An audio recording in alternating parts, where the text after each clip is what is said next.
بسم اللہ الرحمن الرحیم۔ السلام علیکم۔ مسلمان زاہد اور ایک عیسائی۔ ایک مسلمان زاہد کے ہاتھوں ایک عیسائی تازہ مسلمان ہوا۔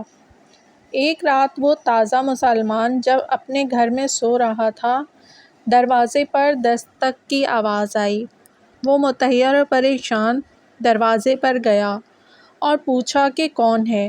دروازے کے باہر سے آواز آئی کہ میں تمہارا مسلمان بھائی۔ اس نے پوچھا کہ خیر تو ہے، رات کے اس وقت تمہیں کیا ضرورت پیش آئی؟ زاہد نے کہا جلدی کرو، وضو کرو اور نئے کپڑے پہن لو، نماز صبح کے لیے مسجد چلیں۔ اس تازہ مسلمان نے زندگی میں پہلی بار وضو کیا اور مسجد پہنچ گئے۔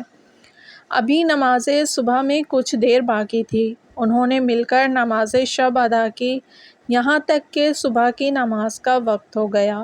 دونوں نے مل کر نماز ادا کی تو وہ شخص جانے لگا کہ زاہد نے کہا کہ تھوڑی دیر تاکہ بعد نماز پڑھ لیں، پھر دونوں ذکر خدا میں مصروف ہو گئے۔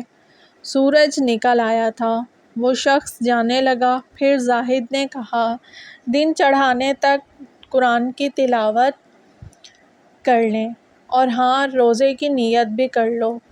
کیا تمہیں معلوم ہے کہ روزہ کی کیا فضیلت ہے؟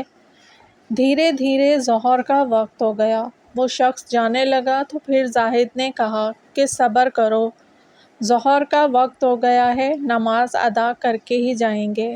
اس کے بعد اس نے پھر اس تازہ مسلمان کو تعقیبات میں لگا دیا، پھر عصر یہاں تک کہ مغرب کی نماز تک اسے روکے رکھا۔ پھر مغرب کے بعد جب وہ شخص افطار کے لیے گھر جانے لگا تو زاہد نے پھر کہا کہ عشاء کی نماز اول وقت میں پڑھ کر اکٹھے چلتے ہیں، یہاں تک کہ دونوں نے عشاء کی نماز پڑھی اور گھر واپس آ گئے۔ دوسری رات سحر کے وقت اس نو مسلم کے پاس پھر وہی زاہد پہنچ گیا اور کہا کہ آؤ چلیں۔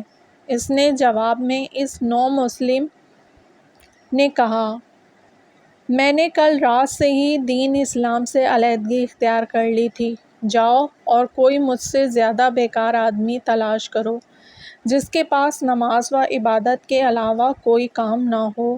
میں ایک غریب شخص ہوں، میرے اوپر میرے اہل و عیال کی ذمہ داری ہے، مجھے نماز و عبادت کے علاوہ اور بھی کام ہیں۔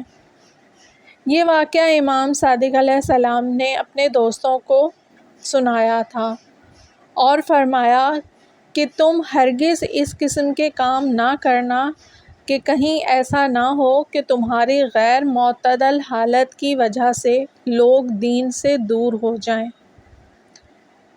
ایک عالم اور عابد میں فرق۔ امام جعفر صادق علیہ السلام فرماتے ہیں جب قیامت کا دن آئے گا تو پروردگار عالم عالم اور عابد ہر دونوں کو اٹھائے گا۔ جب یہ دونوں خدا کے سامنے آئیں گے تو اللہ تعالیٰ عابد سے فرمائے گا جاؤ جنت میں داخل ہو جاؤ، لیکن عالم کو فرمائے گا تم ادھر ہی رک جاؤ اور جن جن کی تم نے تربیت کی ہے ان کی بھی شفاعت کرتے جاؤ۔ رسول اکرم صلی اللہ علیہ وآلہ وسلم نے فرمایا عالم کی فضیلت عابد پر ایسے ہی ہے جیسے سورج کو ستاروں پر، اور عابد کی فضیلت غیر عابد پر ایسے ہی ہے جیسے چاند کو ستاروں پر۔ سلمان فارسی یا سلمان محمدی۔ منصور بجرز روایت کرتے ہیں کہ میں نے امام جعفر صادق علیہ السلام کی خدمت میں عرض کیا اے میرے مولا و آقا، میں آپ علیہ السلام سے سلمان فارسی کا ذکر سنتا ہوں۔ آپ علیہ السلام نے فرمایا یہ نہ کہو سلمان فارسی بلکہ کہو سلمان محمدی۔ تم جانتے ہو میں کیوں ان کا بہت زیادہ ذکر کرتا ہوں؟ میں نے عرض کی نہیں۔ آپ علیہ السلام نے فرمایا ان کے 3 اوصاف کی بنا پر ان کا زیادہ ذکر کرتا ہوں۔ ایک یہ کہ وہ امیر المومنین علی علیہ السلام کی حاجت کو اپنی حاجت پر مقدم رکھتے تھے، دوسرا یہ کہ فقراء سے محبت کرتے تھے اور انہیں امراء پر مقدم رکھتے تھے، تیسری